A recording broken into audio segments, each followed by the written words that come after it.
Chers amis, c'est un très grand plaisir de faire ce discours aujourd'hui devant vous. Ça fait presque 2 mois que notre congrès a voté pour élire la nouvelle équipe que nous composons avec le bureau exécutif, avec vous, le Conseil fédéral, et avec toutes les instances que nous avons et allons désigner. 2 mois que nous avons adopté notre motion de synthèse et commencé à la mettre en œuvre opérationnellement. Et je suis heureuse d'avoir l'occasion aujourd'hui de vous rendre des comptes sur ces 2 mois et aussi de vous présenter les enjeux des prochains mois. Commençons par le commencement. La dernière fois que je me suis adressée à vous depuis une tribune, je vous ai promis que notre nouveau bureau exécutif serait une équipe solide et solidaire. Certaines et certains d'entre vous, je ne donnerai pas de nom, m'avaient dit « je crois que tu t'es un peu avancé ». Peut-être. Mais la réalité, c'est que je connaissais la plupart d'entre elles et eux et que j'étais très confiante sur le travail que nous parviendrons à mener ensemble. J'avoue quand même que même si j'étais confiante, le résultat est au-dessus de ce que j'attendais. C'est jamais simple, les fusions de listes après les congrès, mais là, grâce à chacune et chacun, ça fonctionne. Et quand ça fonctionne, il faut le dire. Alors merci à l'ensemble de l'équipe du bureau exécutif. Vous pouvez, je pense, les applaudir.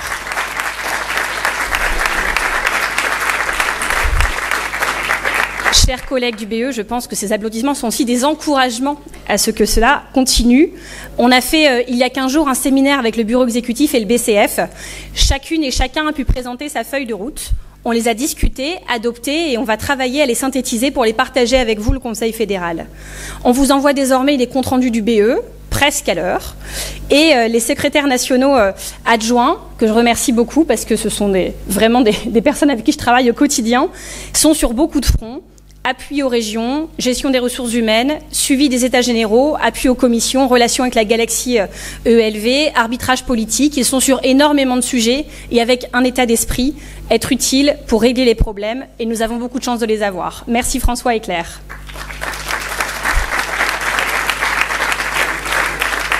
Les 2 co-trésoriers vous présenteront demain le budget prévisionnel pour 2023. C'est pas une mince affaire d'appréhender tous les sujets financiers, ça leur a demandé beaucoup d'investissement. Il nous reste à consolider encore le cadre de collaboration et notamment les procédures et nous nous y attelons. Ils arrivent aussi grâce à l'appui de Caroline Marzouchetti qui maîtrise parfaitement son sujet et qui sécurise nos finances depuis plus de 10 ans maintenant.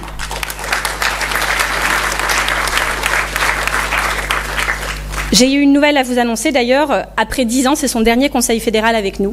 J'aurai d'autres occasions de la remercier, mais comme elle part fin mars, je veux saisir cette occasion parce que Caroline a connu beaucoup de postes, a tenu la boutique dans des moments les plus difficiles que nous ayons connus. Et pour le dire tout simplement, nous n'aurions pas survécu sans elle. Donc tous ensemble, je vous propose qu'on la remercie pour tout ce qu'elle a apporté à notre parti.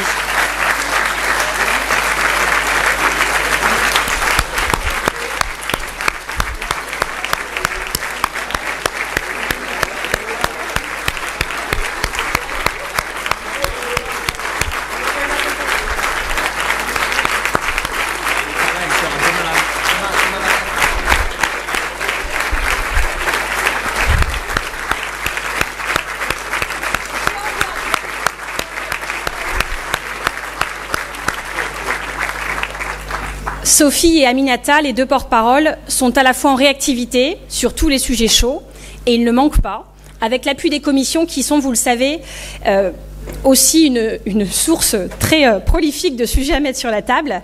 Je les remercie parce qu'il se trouve qu'elles sont toutes les 2 avocates et que c'est dans la période actuelle, et au vu des sujets que nous avions à traiter, très sécurisant de pouvoir aussi s'appuyer sur leur expertise juridique au sein du collectif que nous formons. Aux élections, Olivier Bertrand est en train de préparer les sénatoriales. Pas lui physiquement, mais lui pour vous. Sinon les gens vont croire que tu es candidat à un truc qu'on n'avait pas dit. Donc il prépare pour vous. On va en parler ce week-end. Et par ailleurs, il participe aux relations avec nos partenaires politiques, notamment de la NUPES, par exemple pour les élections partielles qui sont en cours. Pour nous, dans ces élections partielles, il y a un seul et unique sujet. Qui est le meilleur candidat pour gagner ?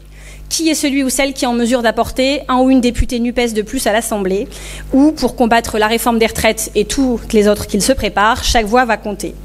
C'est la raison pour laquelle je suis allée soutenir le candidat NUPES le 27 janvier dernier à Angoulême. Et d'ailleurs, je remercie Gérald Darmanin, ministre de l'Intérieur, d'avoir organisé cette partielle pile le jour du prix Tournesol de la BD écologiste et de m'avoir permis ainsi d'économiser un peu de CO2. Mais donc, René Pilato, que je suis allée soutenir, il était France Insoumise, c'était le mieux placé pour gagner. Et je lui ai dit, ce vendredi-là, c'était le dernier jour de campagne, moi j'y crois. Eh bien, vous savez quoi ? Il a gagné.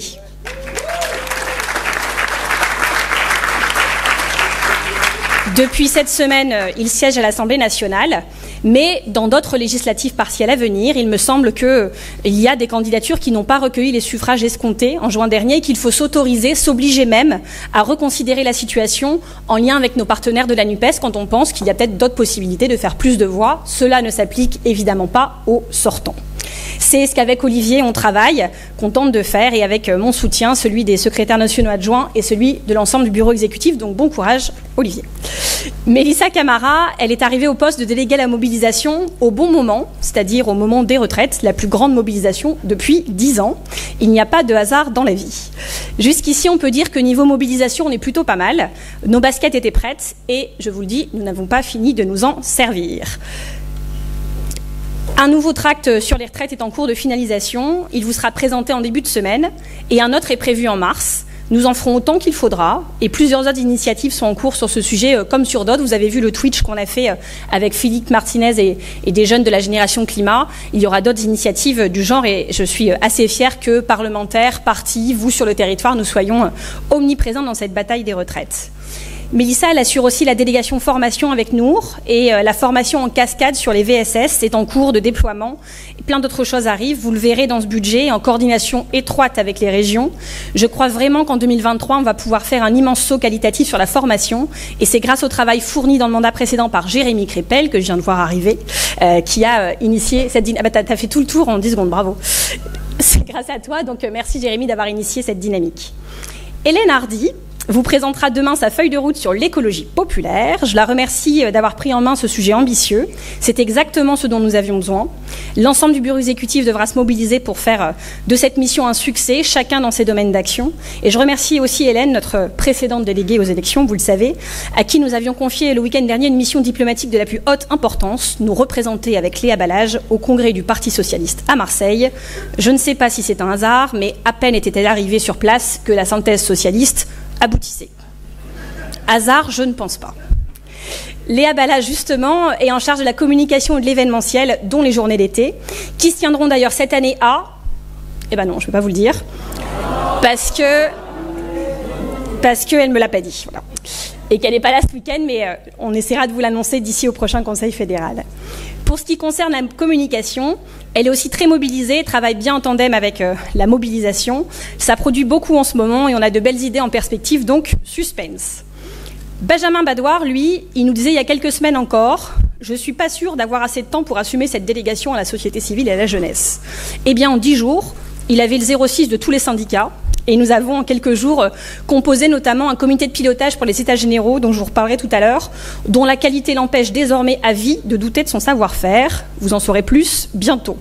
Jérôme Gully, il vous a présenté ce matin des groupes de travail pour bien faire le lien entre le travail des commissions et des groupes parlementaires. C'est pas si simple, mais ça avance bien sur les principaux sujets de l'actualité politique, les retraites, le nucléaire ou encore la future loi asile et immigration. Je pense que c'est une bonne méthode de travail pour valoriser le travail des commissions et pour assurer la cohérence de nos propositions. Pour le reste, il vous l'a dit ce matin, on attend avec impatience la mise en place du conseil programmatique pour que l'on travaille tous dans le bon ordre, chacun à son poste, donc merci à lui. Et puis avec Marina Véronneau, nous avons fait plein de choses, avec notamment un déplacement à Bruxelles la semaine dernière pour rencontrer nos partenaires européens, la délégation évidemment de nos élus verts français, les écolos belges, la Green European Foundation, le Parti vert européen et évidemment nos collègues du groupe local sur place. On le savait, mais c'est une grande fierté de les voir là-bas. Ce qu'ils accomplissent, nos élus verts européens, on en a encore parlé ce matin, c'est essentiel et nous allons beaucoup en parler dans les 14 prochains mois. Une motion de cadrage sur les élections européennes vous sera d'ailleurs présentée au prochain Conseil fédéral. Nous sommes déjà dans les starting blocks. Et puis je voulais, pour finir ce tour d'horizon du BE, évidemment saluer Alain Coulombelle, qui n'a pas de délégation, mais ne croyez pas que cela l'empêche d'être présent, pertinent et utile. Je l'en remercie car je pense sincèrement que sa présence nous fait du bien et nous aide à réfléchir sur beaucoup de sujets. Faire de la politique ensemble, ce n'est pas et ça ne doit jamais être que penser tous la même chose, sinon on s'ennuierait. Et je crois que la fertilité des dissensus, pourvu qu'ils s'expriment avec respect et bienveillance, est utile et nécessaire. C'est ça pour moi une équipe solidaire. On a des désaccords, c'est heureux, mais on les identifie, on les pose, on les débat, on cherche à comprendre les points de vue des uns et des autres, on convainc et on trouve non pas forcément l'unanimité toujours, mais en tout cas le consensus. Une fois qu'on a fait ce travail, eh bien, je suis heureuse de constater que chacune et chacun s'attache à ne pas fragiliser le collectif, à être solidaire des décisions prises. Donc merci du fond du cœur à toute l'équipe du bureau exécutif. On continue.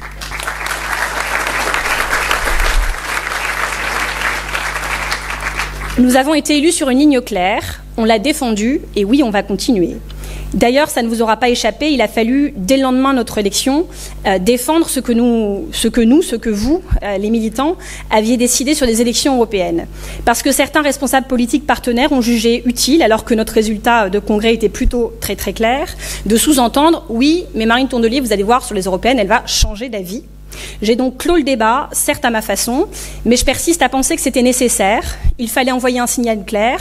Quand les écolos, et c'est valable sur d'autres sujets, disent quelque chose, on peut ne pas être d'accord, mais on ne fait pas semblant de ne pas comprendre ou de penser qu'on va nous faire changer d'avis parce qu'on insiste. Sur les européennes, je pense que maintenant, c'est clair, une belle campagne nous attend.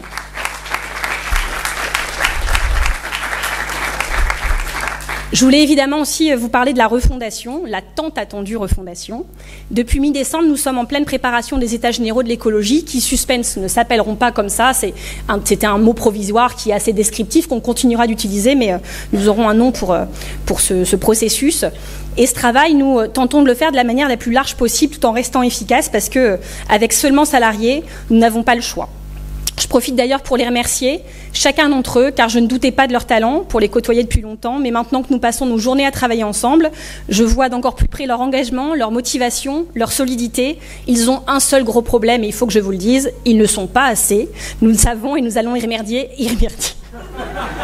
Ah, je suis fatiguée. Y remédier. Mais un grand merci à eux. Il faut les applaudir maintenant. La refondation, dont je vous disais, nous n'avons pas pu en discuter au Conseil fédéral mi-janvier.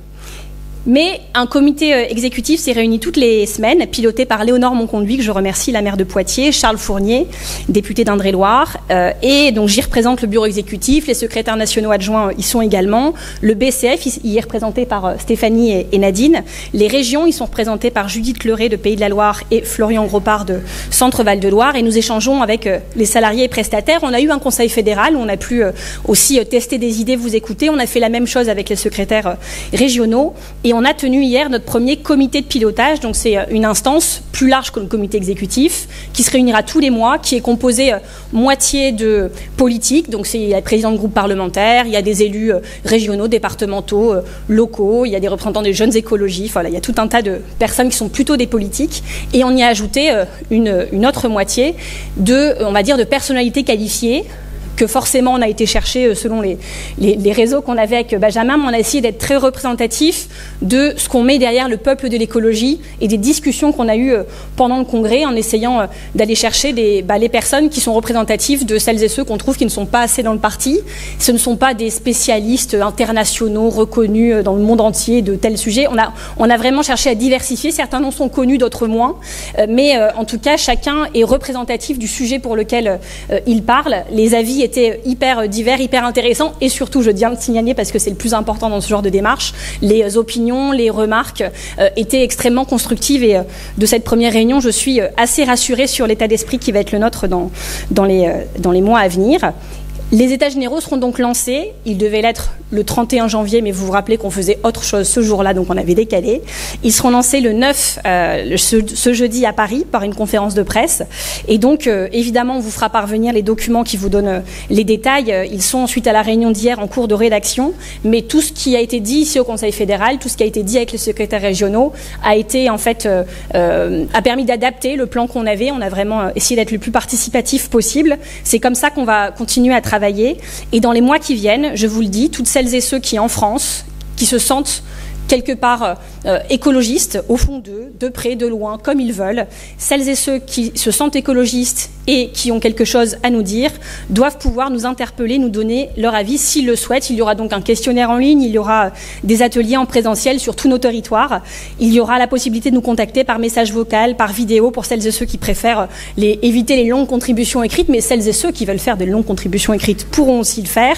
Bref, on va multiplier les canaux de discussion, il faut que chacun se sente à l'aise avec la manière qu'on lui propose de s'exprimer. Et puis, on va aussi prévoir énormément de formations dans les semaines qui viennent pour que toutes celles et ceux que ça intéresse puissent être outillés et devenir acteurs de cette démarche. Tout ça, ce sera la première phase qu'on appelle la phase d'écoute, parce que si on se mettait là tout de suite, nous ensemble, à écrire en fait les règles du nouveau mouvement, on ferait comme d'habitude entre nous, et qu'on a décidé justement cette fois d'écouter. Ça veut dire que la phase d'action et de refondation viendra seulement dans un deuxième temps, à partir du mois de mai, et que là aussi, le but est d'illustrer un peu ce qu'on s'est dit, d'être ultra démocratique, mais pas juste entre nous, d'associer par exemple des personnes qu'on pourrait tirer au sort dans toutes celles et ceux qui auront participé au processus, et de faire finalement une sorte de grande convention citoyenne de refondation où on confie un peu les clés du camion aux personnes, non pas qui sont déjà là, parce que nous on est déjà là, mais à celles et ceux dont on veut qu'ils soient là dans le prochain mouvement. Ça nous occupera jusqu'au début de l'été, et donc je pense qu'il faudra un acte avant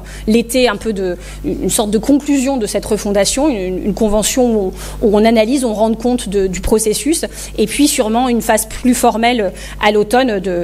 Il faudra, selon ce que décide cette convention, peut-être un moment un peu de congrès extraordinaire ou de moment où on change les règles, si c'est ça qu'on décide pour ELV. Je sais que vous me demandez, beaucoup d'entre vous, ça va se passer comment exactement à la fin? Et vous savez quoi, j'en sais rien. Et tant mieux, je revendique de ne pas le savoir, parce que si on savait déjà exactement ce qu'on allait faire, alors tout ce processus ne servirait à rien. Voilà, on va avoir besoin de vous, en tout cas dans ces états généraux. Mobilisez-vous, aidons-nous les uns les autres à sortir de l'angoisse par l'action, parce que ça va être enthousiasmant d'écrire cette nouvelle page, de faire naître un nouvel espoir, mais ça va demander du travail, de la motivation, et ça, je sais que vous n'en manquez pas. Avant de reprendre les travaux du CF, permettez-moi quelques mots d'actualité politique. Déjà, célébrons une victoire qui nous a toutes et tous touchés cette semaine. Oui, grâce aux écologistes et en particulier à Mélanie Vogel, il y a désormais un chemin pour que le droit à l'IVG, ce droit fondamental, soit protégé. Je voudrais qu'on applaudisse très fort Mélanie.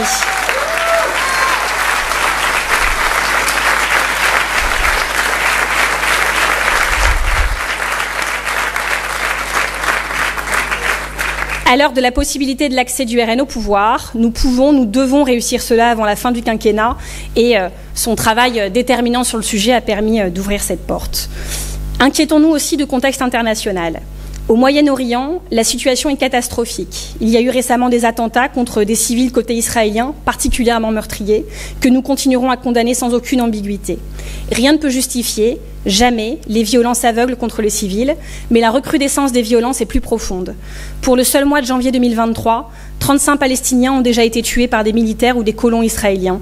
2022, c'était déjà l'année la plus sanglante depuis la deuxième intifada, avec 146 victimes palestiniennes selon l'ONG israélienne B'Tselem. Le nouveau gouvernement israélien, d'extrême droite, a permis le retour de Benjamin Netanyahou au pouvoir, montre aussi sa détermination à appliquer son projet criminel de colonisation des territoires palestiniens, d'annexion, sans aucun respect du droit international. Le tout marqué par des violences et une répression toujours plus terrible à l'encontre des Palestiniennes et des Palestiniens. Ils utilisent des moyens de répression d'un autre âge, en réprimant non pas les coupables de violences, mais leurs familles. Destruction de maisons, expulsion des familles vivant à Jérusalem-Est vers d'autres territoires palestiniens, discussion de procédures de déchéance de nationalité et de suppression des droits sociaux. Pendant ce temps-là, notre président de la République, Emmanuel Macron, reçoit Benjamin Netanyahou et, dans un communiqué de 2 pages, ne rappelle que mollement, en une phrase, la position historique de la France de condamnation de la colonisation. Pas une mention précise des faits récents d'une violence rare dans les territoires palestiniens occupés. Et sur ce sujet, comme sur les autres, nous devons continuer à être la voie de justice dans la vie politique française. Alors oui, nous continuerons à être à leur côté.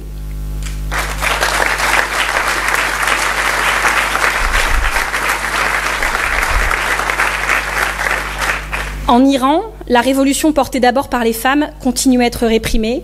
Nous en parlerons ce week-end grâce à une motion portée par Lila Djelali et Animata Niakate. Je les remercie beaucoup pour ce travail.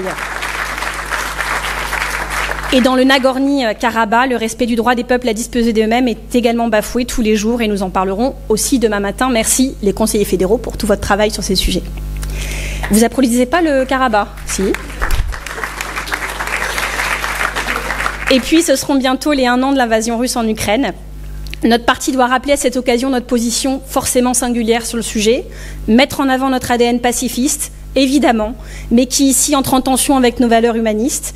Il nous faut donc assumer, oui, notre solidarité avec le peuple ukrainien dans un cadre européen. Nous ne les abandonnerons pas, nous avons bien conscience qu'en Ukraine se joue l'avenir de la géopolitique européenne, donc là aussi, nous serons là.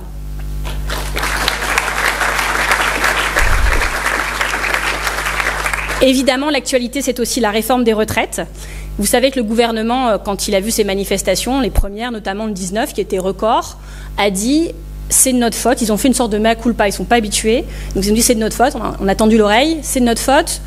On n'a pas fait assez de pédagogie. Véran a dit ça, Elisabeth Borne a dit ça, même Michel Sardou a dit ça, qu'il fallait de la pédagogie, c'est quand même le spécialiste. Et donc, ils ont, ces derniers jours, entrepris une grande opération de pédagogie. Et ben, je leur dis, c'est le seul sujet sur lequel je suis d'accord avec eux, qu'ils continuent la pédagogie, puisque plus ils expliquent cette réforme, plus les Français sont contre, et plus nous sommes nombreux dans la rue, donc ils nous aident à combattre leur propre réforme. La vérité, c'est que ces manifestations, vous en avez bien conscience pour être dans les cortèges, elles sont bien plus profondes dans leurs sources que juste cette réforme des retraites. La vérité, c'est que ce mouvement social le plus important de la décennie, ils l'ont créé eux-mêmes, humiliation après humiliation. Les APL, 5 € par mois en moins, la réforme de l'allocation chômage, ils ont multiplié les allocations. J'étais jeudi encore à Hénin-Beaumont en train de manifester auprès de notre lycée général, ou du fait de la baisse de dotation de l'État dans le bassin minier, où tout le monde dit il faut les aider, c'est un territoire, vraiment il faut les aider. Eh bien, figurez-vous que le lycée d'Hénin-Beaumont va devoir supprimer l'entièreté de ces options. Donc des gens qui font de l'italien, du chinois, en première ne pourront plus le faire en terminale. Toutes les options vont être supprimées parce que il n'y a plus assez d'argent mis dans les lycées. Et donc, nous sommes dans un pays où certaines, chaque jour, accumulent les humiliations. Et maintenant, on voit aussi des cadres qui travaillent dans le confort de leur siège de bureau, des gens forcément qui vont bien, c'est la France qu'aime Emmanuel Macron, et qui nous donnent leur avis autorisé sur ce qui est un effort ou pas, sur ce qui est juste ou pas, sur quels métiers doivent être considérés comme pénibles ou pas, sur qu'est-ce qu'une carrière longue. Mais pour qui se prennent-ils? Il faut qu'ils comprennent que, en fait, ils illustrent chaque jour leur profonde déconnexion et chaque jour ce qu'il faut appeler, en fait, c'est parce que ça a un nom, du mépris de classe.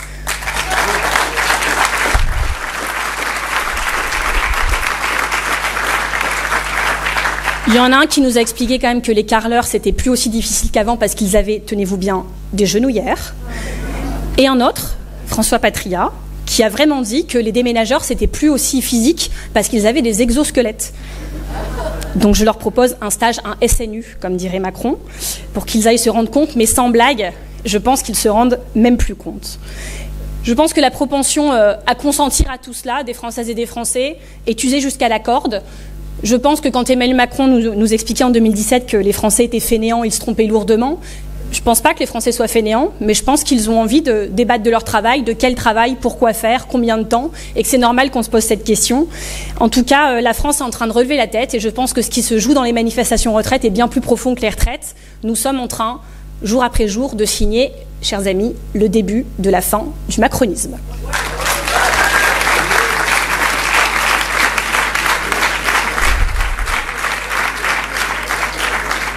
Je vais vous parler énergie aussi rapidement, pas de la nôtre, de ce côté-là j'ai l'impression que tout va bien, mais de celle qui est consommée chaque jour par les Françaises et les Français.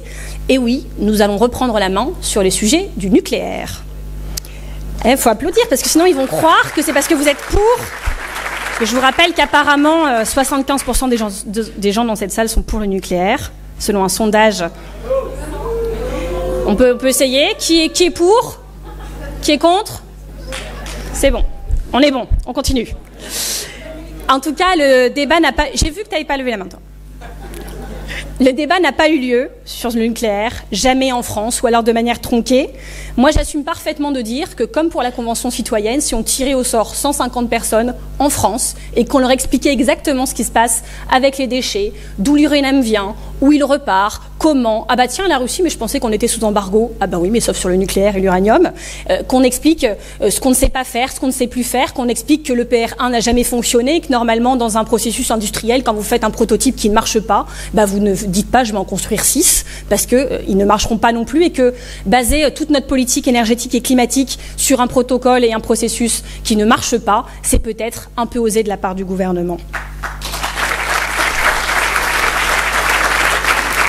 Je dois vous dire que Je discute beaucoup en ce moment avec les ONG qui travaillent sur le sujet. Énormément des salariés qui sont vraiment les piliers du sujet dans ces ONG sont des femmes. Et on se disait la semaine dernière qu'il y avait vraiment une forme de patriarcat en fait sur le sujet du nucléaire où des hommes, souvent d'un certain âge, nous expliquent du haut de leur certitude et de leur brevet d'ingénieur ce qu'il faut savoir ou non sur le sujet. Mais ce sont les mêmes qui ont mis cette filière dans le mur, ce sont les mêmes qui mentent, qu'ils s'ils travaillaient dans n'importe quelle autre filière seraient en prison depuis longtemps. Et je dois vous dire que lorsque j'ai remis le prix Tournesol de la BD écolo la semaine dernière, j'étais présidente du jury.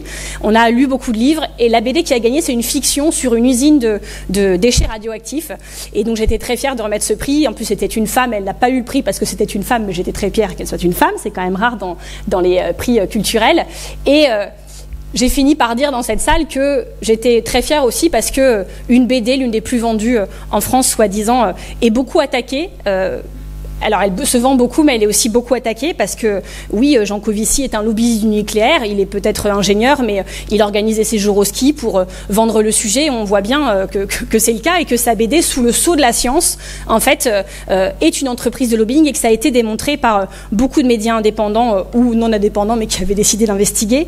Et du coup, voilà, je trouve que la fiction, parfois, est peut-être plus saine parce qu'elle assume d'être de la fiction, là où des BD, soi-disant d'ingénieurs, peuvent raconter en réalité beaucoup de salades pro-nucléaires. Donc oui, nous repartons à l'offensive sur le sujet.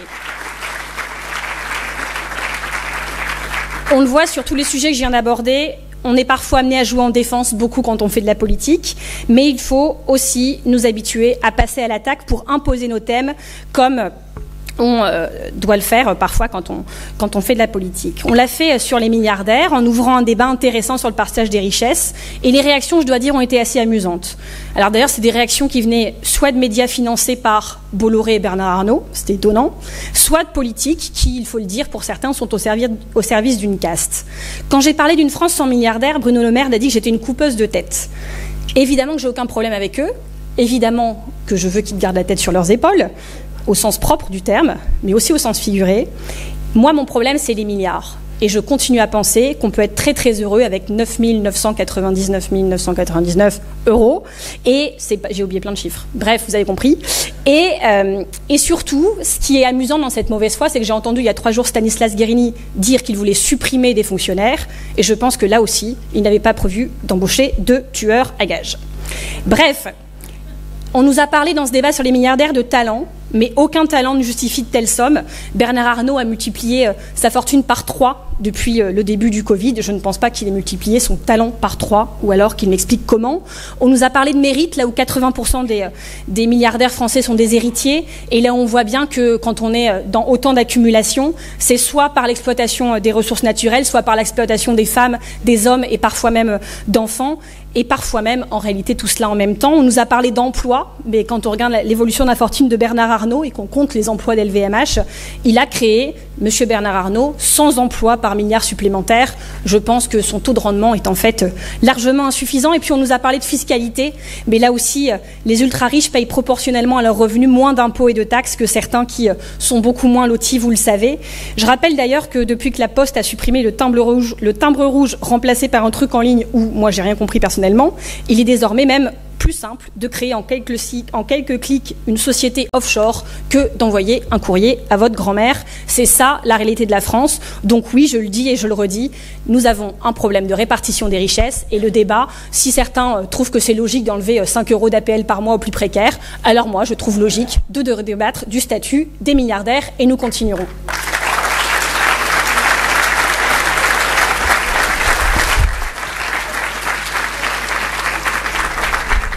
J'ai un dernier sujet pour vous, c'est le séparatisme.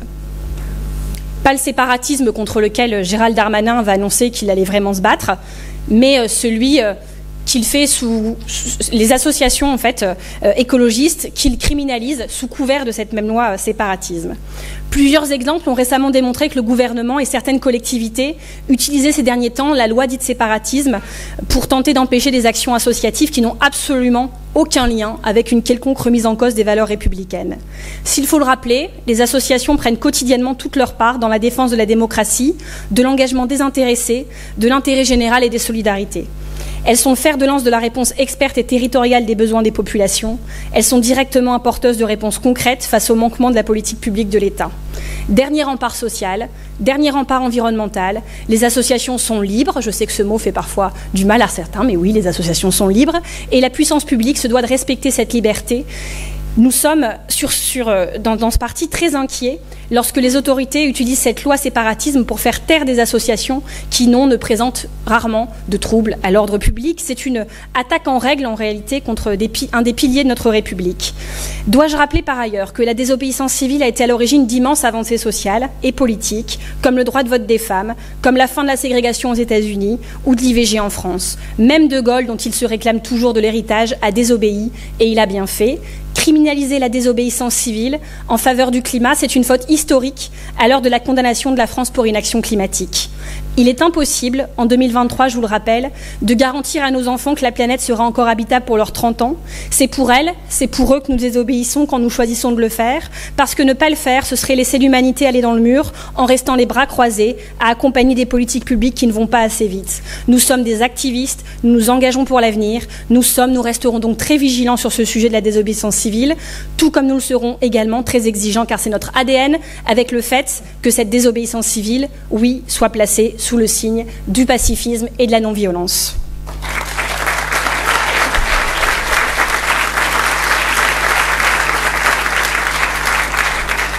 Hier, le ministre de la non-transition écologique, Christophe Béchu, a fait un tweet assez violent à mon égard. Il m'a dit « Jeter de la soupe sur des œuvres », j'ai pas fait ça, mais peut-être, et je pense que c'était sur une vitre, mais bref, ou défendre ceux qui jettent des boules de pétanque sur des gendarmes, je ne sais pas quand j'ai fait ça, c'est lutter contre le dérèglement climatique. Belle cohérence des écologistes, mais il a mis écologiste comme ça avec des guillemets, genre on ne l'est pas vraiment.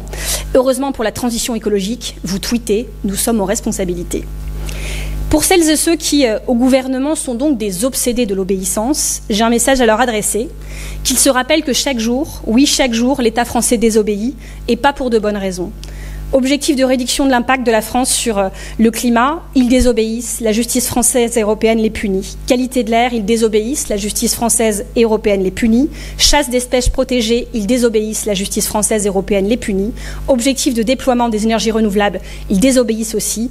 Objectif de baisse d'utilisation des pesticides, là aussi, désobéissance du gouvernement, mais toujours dans le même sens, celui des lobbies, de l'inaction climatique, de la mauvaise protection de la santé environnementale. Ils dénoncent la désobéissance civile, mais ils ont inventé autre chose, encore plus puissant, la désobéissance ministérielle, alors qu'ils se conforment à leurs propres objectifs, et après, peut-être que nous accepterons leurs leçons de morale.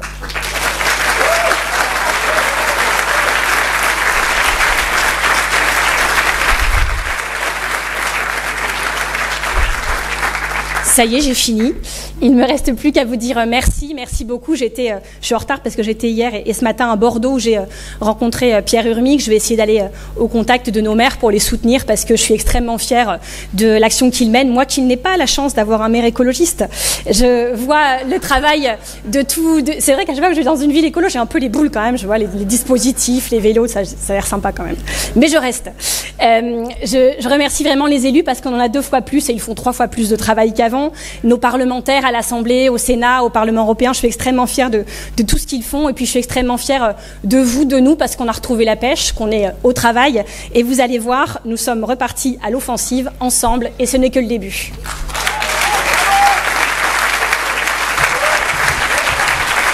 Merci Marine. Merci beaucoup.